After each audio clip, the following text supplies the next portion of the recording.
Hello everyone, I am Mohammad Shakeel Patel. So without internet project setup करने के लिए सबसे पहले हम अपने डिवाइस को इंटरनेट से कनेक्ट कर लेंगे। इंटरनेट से कनेक्ट करने के बाद जावा विथ मैवेन नया वेब एप्लीकेशन बना लेंगे। पहले इसको कुछ भी नाम दे देंगे, सैम्पल प्रोजेक्ट। ये बना के मैंने पायरा 6 यूज़ किया है और जावा जकार्ता ई 10 यूज़ किया है। एक बार प्रोजेक्ट इंटरनेट से अभी तक इंटरनेट से कनेक्ट ही रखना है जहाँ तक प्रोजेक्ट कंप्लीट बिल्ड ना हो जाए। एक बार ये प्रोजेक्ट बिल्ड हो गया सक्सेसफुली, देन हम सब डायरेक्टली उसको कैसे करेंगे कि ये वर्जन वगैरह हटा देते हैं। इतनी जो जितनी डिपेंडेंसीज मेन थी वो तो आ चुकी है। नाउ सबसे पहले इसको एक बार क्लीन एंड बिल्ड कर लेंगे। एक बार क्लीन एंड बिल्ड सक्सेस हो जाए, देन एक बार उसको डिप्लॉय भी कर लेंगे।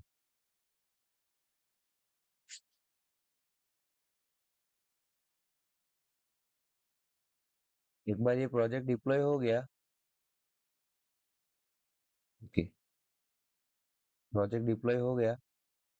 अब हम क्या करेंगे, इस प्रोजेक्ट को सबसे पहले तो अनडिप्लॉय कर लेते हैं। ये अपना बेस एप्लीकेशन रहेगा, इसको अनडिप्लॉय कर देते हैं। देन इस प्रोजेक्ट की सोर्स फाइल में जाएंगे। इसको पहले तो क्लोज, इसको डायरेक्टरी में जाके,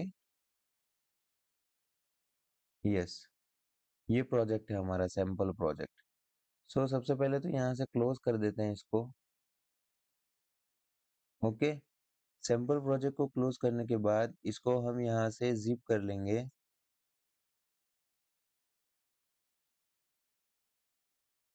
राइट, ये हमारा प्रोजेक्ट की ये जिप फाइल आ गई है। अब है ना, अब हम अपने डिवाइस को है ना इंटरनेट से डिस्कनेक्ट कर देते हैं। अब कोई इंटरनेट नहीं है, अब ये यूज केस हमारे लैब के अकॉर्डिंग है। सो सबसे पहले लैब में हम इस जिप फाइल को डिस्ट्रीब्यूट करके इस जिप फाइल को यहाँ पे एक्सट्रैक्ट कर लेता हूँ मैं, या कोई और डायरेक्टरी में मैं इसको एक्सट्रैक्ट कर लेता हूँ। इसको कॉपी कर लेता हूँ, डाउनलोड्स के अंदर इसको एक्सट्रैक्ट कर लेता हूँ। राइट, प्रोजेक्ट एक्सट्रैक्ट हो चुका है। अब हम फिर से नेटबिन्स में जाएंगे। ओपन के अंदर प्रोजेक्ट को ओपन करने के लिए डाउनलोड्स डायरेक्टरी में जाना पड़ेगा। वेट, यूजर्स, है सर, डाउनलोड्स डायरेक्टरी, सॉरी, ये डाउनलोड्स डायरेक्टरी हमारी। डाउनलोड्स के अंदर हमारा ये सैंपल प्रोजेक्ट था। अब ये विदाउट इंटरनेट हम कर रहे हैं। सैंपल प्रोजेक्ट सिलेक्ट करके इसको ओपन कर लेंगे। ये पूरा प्रोजेक्ट हमारा लोड हो चुका है, ये विदाउट इंटरनेट है। इसको एक बार फिर से क्लीन एंड बिल्ड कर लेंगे, जिससे पता चल जाए कि ये प्रोजेक्ट चालू है या नहीं। राइट, बिल्ड सक्सेस हो गया है। इसको फिर से रीडिप्लॉय करके देखते हैं कि डिप्लॉय हो रहा है या नहीं हो रहा। ये प्रोजेक्ट डिप्लॉय भी हो चुका है। राइट, ये पहले इंटरनेट के साथ था, ये अभी विदाउट इंटरनेट है। ओके, इसको हमने अनडिप्लॉय कर दिया था। राइट, ये विदाउट इंटरनेट वाले को। अब ये विदाउट इंटरनेट वाला लोड हो चुका है। अब इसमें थोड़ा डेटाबेस वाला टास्क करते हैं। मेरे पास ऑलरेडी एक पूल है, मैं उस पूल को यहाँ कनेक्ट कर लेता हूँ। एक सैंपल टेबल मैंने डेटाबेस बना के रखा है, टेस्ट डेटाबेस, और उसमें यूजर्स का टेबल है। तो मैं यहाँ पे डायरेक्टली, ये परसिस्टेंट यूनिट है, वेट इस, ओके, डिजाइन फाइल लोड नहीं होगी। परसिस्टेंट यूनिट का के नेम को मैं चेंज कर लेता हूँ, माई पीयू कर लेता हूँ।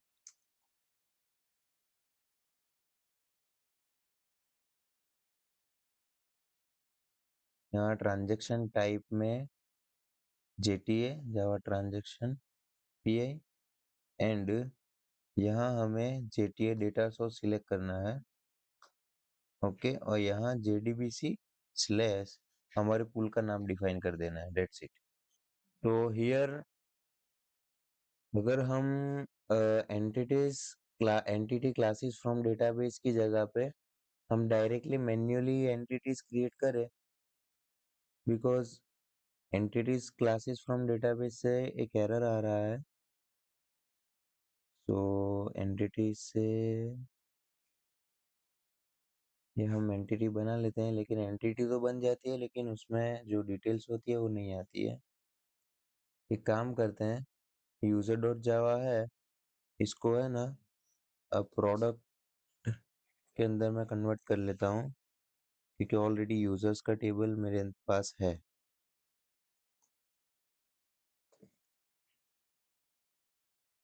ओके, अब एंटिटी बनाने के लिए एंटिटी का एक्सटेंशन हमें देना पड़ेगा, एंटिटी @table, ओके, @id दे देंगे, जनरेटेड वैल्यू में स्ट्रेटेजी ऑटो, ओके, और प्राइवेट लॉन्ग आईडी, ओके। फिर दे देते हैं एक और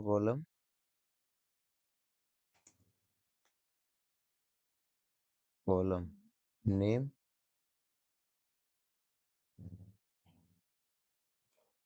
ओके, इसमें प्राइवेट स्ट्रिंग नेम दे देंगे, देन कॉलम नेम है price, private double price, okay. So इतना पहले लिख लेते हैं, देन इसके गेटर सेटर बना लेते हैं, ओके। ओके, ये हमारी एंटिटी बन चुकी है। अब हम इसी चीज का एक EJB बना के इसको ट्राई कर लेते हैं कि ये रन होता है या नहीं। सो सेशन बीन बना लेते हैं, लोकल के साथ बनाते हैं प्रोडक्ट बीन। ये सब कुछ विदाउट इंटरनेट ही हो रहा है, ओके। EJB के पैकेज में इसको बनाते हैं, ओके, विदाउट इंटरनेट हो रहा है ये। अब प्रोडक्ट बीन लोकल में list of product, okay, get all products. ये मेथड क्रिएट कर लेते हैं, प्रोडक्ट बिन में इसको इम्प्लीमेंट कर लेते हैं एक बार, ओके। ये इंटरफेस पे डिक्लेयर करना था, हमने डायरेक्टली उसके क्लास में ये लिख लिया, ओके। ओके, नाउ इम्प्लीमेंट करते हैं एब्स्ट्रैक्ट मेथड को। नाउ यहाँ से हमारा मेन काम स्टार्ट होता है, persistent कॉन्टेक्स्ट यूनिट नेम में जो हमने वहाँ पे लिखा था वही mypu, then entity manager EM, okay. Now यहाँ हम लिखेंगे list of product, okay, get all products, sorry, products equal to em dot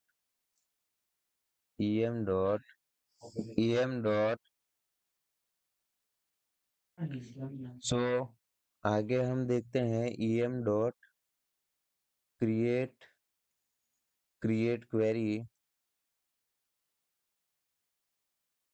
query लिख देते हैं। यहाँ पे हमें JPQL में क्वेरी लिखनी पड़ेगी, सिलेक्ट P फ्रॉम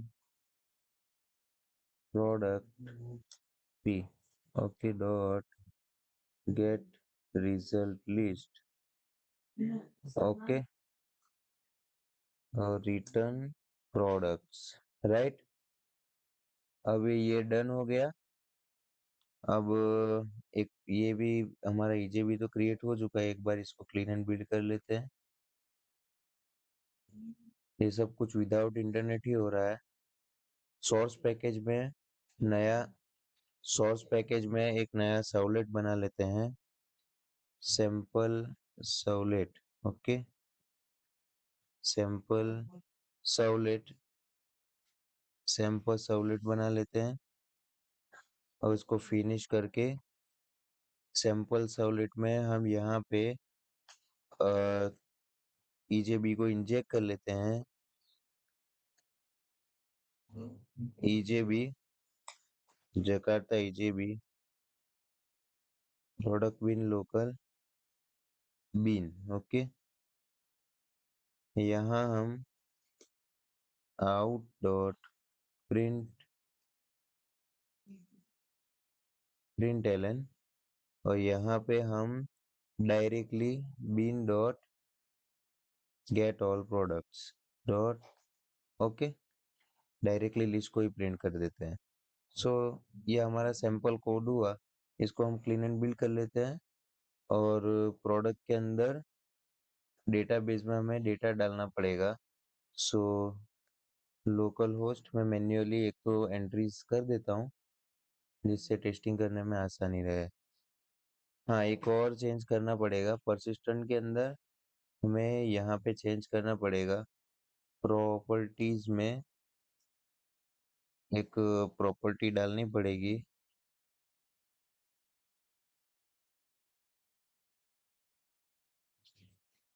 लॉगिन कर लेता हूँ।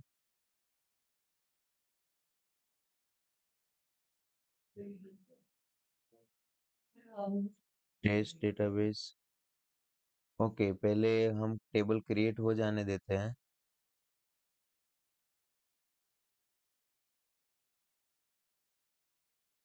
ओके, सो यहाँ हमें ना डेटाबेस प्रोग्रामेटिकली क्रिएट करने के लिए, टेबल्स प्रोग्रामेटिक क्रिएट करने के लिए यहाँ प्रॉपर्टी एंटर करनी पड़ेगी।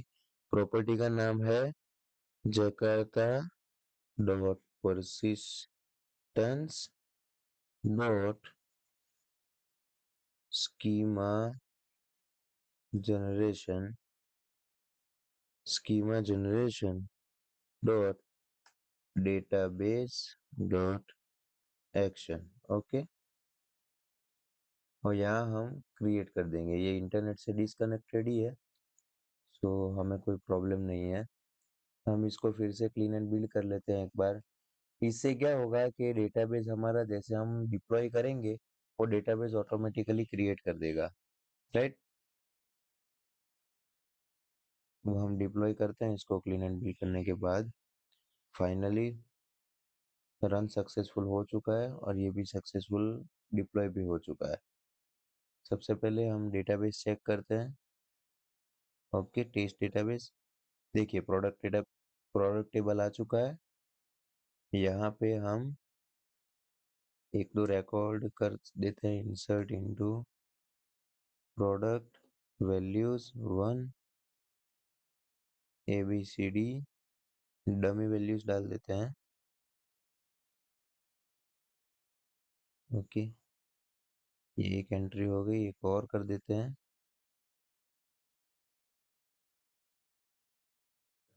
सेकंड,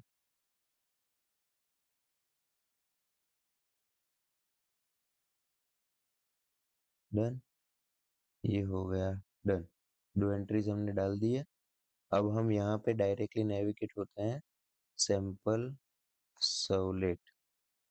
सो फाइनली ये दो एंट्रीज हमारी यहाँ पे फैच हो गई है। सो ये पूरा CRUD एप्लीकेशन हम विदाउट इंटरनेट कनेक्शन हमने बनाया हुआ है, देख सकते हैं। सबसे पहले इसके स्टेप को हम रिवाइज कर लेते हैं, क्विक रिवीजन ले लेते हैं।